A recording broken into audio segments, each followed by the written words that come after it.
ನಮ್ಮೆಲ್ಲರಿಗೋಸ್ಕರ ಮಾಧ್ಯಮದ ವರದಿಯನ್ನು ಎಲ್ಲರೂ ಕೂಡ ಅಭ್ಯಾಸವನ್ನು ನಿಲ್ಲಿಸಿ ಒಳ್ಳೆಯುವಂತ ಕೆಲಸ ಮಾಡಿದ್ದಾರೆ. ಇದೊಂದು ಪ್ರಧಾನಿಗಳ ಬಗ್ಗೆ ಕೆಲಸ ಮಾತಾಡ್ತಾರೆ. ಈ ದೇಶದ ಸಂವಿಧಾನವನ್ನು ಅರ್ಥ ಮಾಡ್ಕೊಂಡಿದ್ದಾರೆ. ಇವರು ಕೊಟ್ಟಿರುವ ಸ್ವಾತಂತ್ರ್ಯ ಹೋರಾಟಕ್ಕೆ ಕೊಟ್ಟಿರುವಂತ ಸ್ವಾತಂತ್ರ್ಯ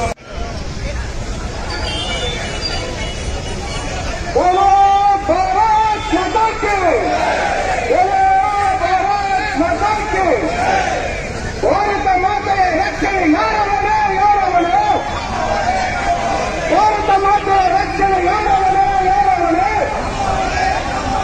ಭಾರತ ಮಾತೆಯ ರಕ್ಷಣೆ ಯಾರವನೇ ಯಾರವನೇ ಚಲೋ ಭಾರತ್ ಮಾತಾಕ್ಕೆ ಚಲೋ ಭಾರತ್ ಮಾತಾಕ್ಕೆ ಮಾತರಂ ಮಾತರಂ ಮಾತರಂ ಮಾತರಂ ರೀತಿ ನೀತಿಗಳನ್ನು ನೀಡಿದ್ದಾರೆ. ಆದರೆ ನೀಟ್ ಪರೀಕ್ಷೆಗೆ ಪ್ರತಿಭಟನೆಯ ಮಾಡಬೇಕಾದಂತಹ ವಿಷಯಗಳನ್ನು ಎಲ್ಲವನ್ನೂ ಬಿಟ್ಟು ವಿದ್ಯಾರ್ಥಿಗಳನ್ನ ಮುಂದಿಟ್ಟು ದೇಶದ್ರೋಹಿ ಘೋಷಣೆಗಳನ್ನು ಕೂಗಿದ್ದಾರೆ. ದೇಶದ್ರೋಹಿ ಚಟುವಟಿಕೆಗಳಿಗೆ ಆರ್ಟಿಕಲ್ 370 ಆಗಿರಬಹುದು. ಆರ್ಟಿಕಲ್ 370ಗೂ ನೀಟ್ ವಿದ್ಯಾರ್ಥಿಗಳಿಗೆ ಏನಪ್ಪ ಸಂಬಂಧ? ಇವರೆಲ್ಲ ನಮ್ಮ ವಿದ್ಯಾರ್ಥಿಗಳಿಗೆ ನ್ಯಾಯ ಕೊಡಿಸ್ತಾರ ಅನ್ನುವಂತಕ್ಕಂಥ ಪ್ರಶ್ನೆ ಹಲವಾರು ವಿದ್ಯಾರ್ಥಿಗಳಲ್ಲಿ ಅಚ್ಚರಿಯದಂತೆ ಕೂತಿದೆ. ಆರ್ಟಿಕಲ್ 370 ಆಗಿರಬಹುದು, ಮತ್ತೆ ಹಲವಾರು ಹಿಂದೂಗಳು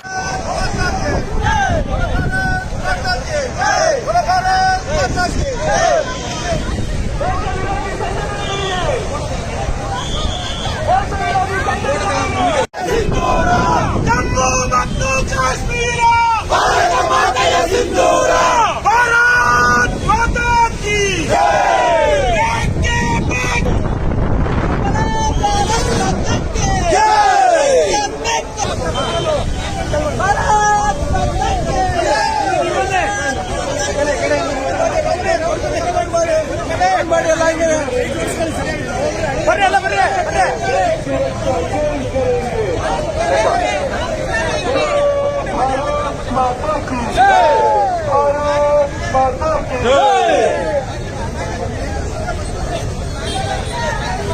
ಭಾರತದ ಪಾರ್ಲಿಮೆಂಟ್ನ ಮುಂಭಾಗದಲ್ಲಿ ದೇಶ ವಿರೋಧಿ ಎಡಚರು ಮಾಧ್ಯಮದವರ ಮೇಲೆ, ಸೈನಿಕರ ಮೇಲೆ, ಪೊಲೀಸರ ಮೇಲೆ ಹಲ್ಲೆಯನ್ನು ನಡೆಸಿ.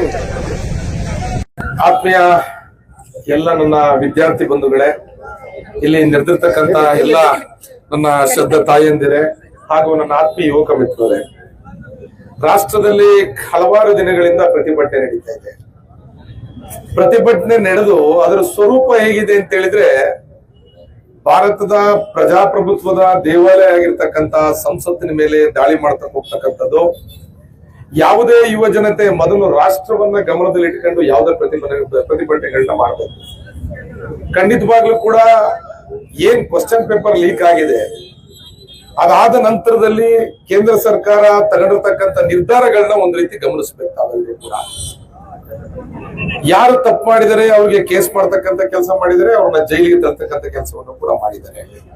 ಈ ದೇಶದ ಹೆಮ್ಮೆಯ ಪ್ರಧಾನಮಂತ್ರಿಗಳು ನರೇಂದ್ರ ಮೋದಿಯವರು ಯಾವುದೇ ಕೆಲಸವನ್ನು ಮಾಡ್ಲಿಕ್ಕೆ ಮುಂಚೆ ಈ ದೇಶದ ಯುವ ಜನತೆಯ ಅವರ ಹಿತವನ್ನ ಕಾಪಾಡ್ತಕ್ಕಂಥ ಕೆಲಸವನ್ನ ಮಾಡ್ತಾರೆ. ಹಿತವನ್ನ ಕಾಪಾಡ್ತಕ್ಕಂಥ ಕೆಲಸವನ್ನ ಮಾಡ್ತಾರೆ. ಯಾವಾಗ ಕ್ವಶನ್ ಪೇಪರ್ ಲೀಕ್ ಆಗಿದೆ, ಕೇವಲ 30-35 ದಿನಗಳ ಅಂತರದಲ್ಲಿ ಅದರ ಮರುಪರೀಕ್ಷೆಯನ್ನು ಕೂಡ ಅತ್ಯಂತ ಯಶಸ್ವಿಯಾಗಿ ಮಾಡಿರ್ತಕ್ಕಂಥದ್ದನ್ನ ನಾವು ನೋಡಿದ್ದೀವಿ. ಆದ್ರೆ ಈ ಯುವ ಜನತೆಯನ್ನ ಉದ್ದೇಶ ಪೂರ್ವಕವಾಗಿ ಏನು ರಾಷ್ಟ್ರದ್ರೋಹಿಗಳು ಅವರ ಜೊತೆಗೂಡಿ ಯುವ ಜನತೆಯನ್ನ ದಾರಿ ತಪ್ಪಿಸ್ತಕ್ಕಂಥ ಕೆಲಸ, ದಿಕ್ಕು ತಪ್ಪಿಸ್ತಕ್ಕಂಥ ಕೆಲಸವನ್ನ ನಾವು ಇವತ್ತು ಖಂಡಿಸ್ತಕ್ಕಂಥ ಕೆಲಸವನ್ನ ಮಾಡ್ತಾ ಇದ್ದೀವಿ.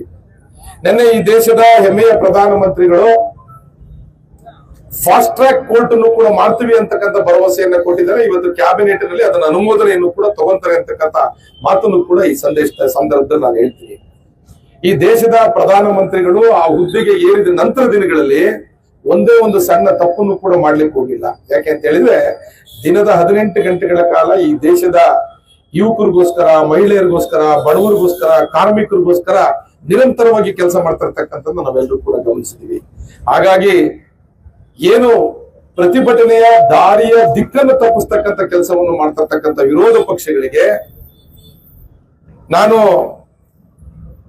ತಾವುಗಳು ತಮ್ಮನ್ನ ಗೆಲ್ಲಿಸಿ ಕಳಿಸಿದಾರಲ್ಲ, ನೀವು ಸಂಸತ್ತಿನಲ್ಲಿ ಆಡಳಿತ ಪಕ್ಷಕ್ಕೆ ಪ್ರಶ್ನೆ ಹಾಕೋದ್ರ ಮುಖಾಂತರ ಇಕ್ಕಟ್ಟಿಗೆ ಸಿಲಿಸ್ತಕ್ಕಂಥ ಕೆಲಸವನ್ನ ಮಾಡಿ ಸರ್ಕಾರ ಉತ್ತರ ಕೊಡ್ಲಿಕ್ಕೆ ವಿಫಲ ಆದಂತ ಸಂದರ್ಭದಲ್ಲಿ ಯಾವುದೇ ರೀತಿ ಪ್ರತಿಭಟನೆ ಮಾಡಿದ್ರೆ ನಮ್ದೇನ್ ಅಭ್ಯಂತರ ಇಲ್ಲ. ಆದ್ರೆ ನಿಮ್ಮನ್ನ ಆಯ್ಕೆ ಮಾಡಿ ಕಳಿಸಿ ಪ್ರಜಾಪ್ರಭುತ್ವದ ದೇಗುಲಾಗಿರ್ತಕ್ಕಂಥ ಪಾರ್ಲಿಮೆಂಟ್ ನಲ್ಲಿ ಹೋಗಿ ಯುವಕರ ಸಮಸ್ಯೆ ಇರ್ಬೋದು, ಬಡವರ ಸಮಸ್ಯೆ ಇರ್ಬೋದು, ವಿದ್ಯಾರ್ಥಿಗಳ ಸಮಸ್ಯೆ ಇರ್ಬೋದು ಕೇಳ್ತಕ್ಕಂಥ ಕೆಲಸವನ್ನು ಮಾಡದಲೆ ಪಲಾಯನವಾದಗಳ ರೀತಿಯಲ್ಲಿ ಹೊರಗಡೆ ಬಂದು ಸಂಸತ್ತಿಗೆ ನುಗ್ಗಿಸ್ತಕ್ಕಂಥ ಕೆಲಸವನ್ನ ಮಾಡಬೇಡಿ ಅಂತೇಳಿ ಸಂದರ್ಭದಲ್ಲಿ ಹೇಳ್ತಾ, ಯುವ ಜನತೆ ರಾಷ್ಟ್ರೀಯತೆಯನ್ನ ಗಮನದಲ್ಲಿಟ್ಕೊಂಡು ಹೋರಾಟವನ್ನ ಮಾಡಬೇಕು. ಅವ್ರು ಮಾಡ್ತಾ ಇದ್ದಾರೆ ಉತ್ತಮ ರೀತಿಯಲ್ಲಿ. ನಮ್ಮ ಇವತ್ತಿನ ಯುವ ಜನತೆ ಯಾವ ರೀತಿ ರಾಷ್ಟ್ರೀಯತೆ ಇರಬೇಕು ಅಂತಕ್ಕಂಥದ್ದನ್ನ ಇವತ್ತಿನ ಯುವ ಜನತೆ ಇಲ್ಲಿ ತೋರಿಸ್ತಕ್ಕಂಥ ಕೆಲಸವನ್ನ ಮಾಡಿದ್ದಾರೆ. ಖಂಡಿತವಾಗ್ಲೂ ಕೂಡ ಈ ದೇಶದ ಹೆಮ್ಮೆಯ ಪ್ರಧಾನಮಂತ್ರಿಗಳು ಫಾಸ್ಟ್ ಟ್ರ್ಯಾಕ್ ಕೋರ್ಟ್ ಅನ್ನು ಕೂಡ ರಚನೆ ಮಾಡಿ ಅದರ ಮುಖಾಂತರ ಯಾವ ವಿದ್ಯಾರ್ಥಿಗಳಿಗೆ ಮತ್ತೆ ಯುವ ಜನತೆಗೆ ನ್ಯಾಯ ಕೊಡಿಸ್ತಕ್ಕಂಥ ಕೆಲಸವನ್ನ ಮಾಡ್ತಾರೆ ಅಂತ ಹೇಳಿ ಈ ಸಂದರ್ಭದಲ್ಲಿ ಧನ್ಯವಾದಗಳು. ಇವತ್ತೇನು ಡೆಲ್ಲಿಯಲ್ಲಿ ಜಂತರ್ ಮಂತರ್ ಅಲ್ಲಿ ಕಾಂಗ್ರೆಸ್ ಜನತಾ ಪಾರ್ಟಿ ಯುವಕರನ್ನೆಲ್ಲ ಕರ್ಕೊಂಡೋಗಿ ನೀಟ್ ಬಗ್ಗೆ ಪ್ರತಿಭಟನೆ ಮಾಡ್ತಿದೆ. ಅದನ್ನ ಇವಾಗ ಯುವ ಪೀಳಿಗೆಗೆ ನೀಟ್ ಬಗ್ಗೆ ಪ್ರತಿಭಟನೆ ಮಾಡಿದ್ರೆ ನಮಗೆ ಯಾವುದೂ ಅಭ್ಯಂತರ ಇಲ್ಲ.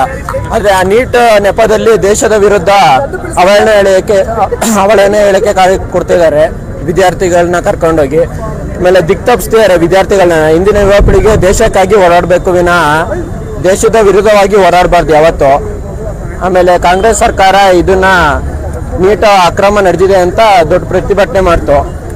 ಕರ್ನಾಟಕದಲ್ಲೂ ಅನೇಕ ಸರಿ ಕಾಂಗ್ರೆಸ್ ಸರ್ಕಾರ ಅಧಿಕಾರದಲ್ಲಿದ್ದಾಗಲೇ ಅನೇಕ ಪೇಪರ್ ಲೀಕ್ ಆಗಿದ್ದಾವೆ. ಆದ್ರೆ ಅದ್ರ ಬಗ್ಗೆ ಏನು ಮಾತಾಡಲ್ಲ. ಇವಾಗ ಕೇಂದ್ರ ಸರ್ಕಾರದ ವಿರುದ್ಧ ಧರ್ಮೇಂದ್ರ ಪ್ರಧಾನ್ ಅವರು ರಾಜೀನಾಮೆ ಕೊಡಬೇಕು. ಧರ್ಮೇಂದ್ರ ಪ್ರಧಾನ್ ಅವರೇ ಬಂದೇನೋ ಪೇಪರ್ ಏನು ಲೀಕ್ ಮಾಡಿಲ್ಲ. ಯಾರೋ ಒಬ್ಬ ತಪ್ಪು ಮಾಡಿದ್ದಕ್ಕೆ ಧರ್ಮೇಂದ್ರ ಪ್ರಧಾನ್ ರಾಜೀನಾಮೆ ಕೇಳ್ತಿದ್ದಾರೆ. ಅದು ಸರಿ ಬರಲ್ಲ.